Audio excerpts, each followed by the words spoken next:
Finally, Mr. President, today marks the 7th anniversary of Obamacare becoming law. In the years since, millions of Americans lost their plans and their doctors. They saw the cost of their premiums and deductibles soar. They watched their choices disappear as insurers were forced out of the marketplace.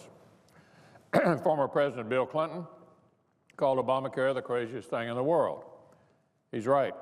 It was a direct attack on the middle class. These failed policies are affecting real people every day.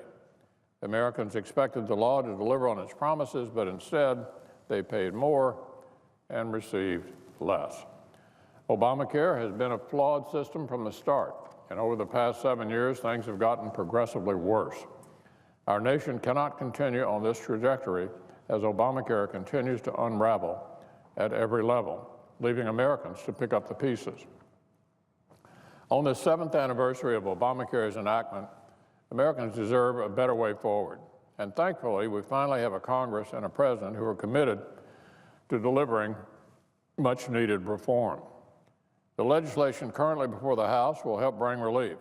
It will repeal and replace Obamacare, which is exactly what we promised the American people we would do.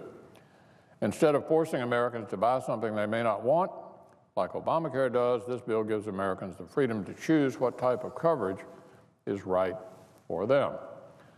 I look forward to the House passing that bill soon, and we'll look forward to taking it up in the Senate, where there will be a robust amendment process, and then I look forward to collaborating with my colleagues to pass it.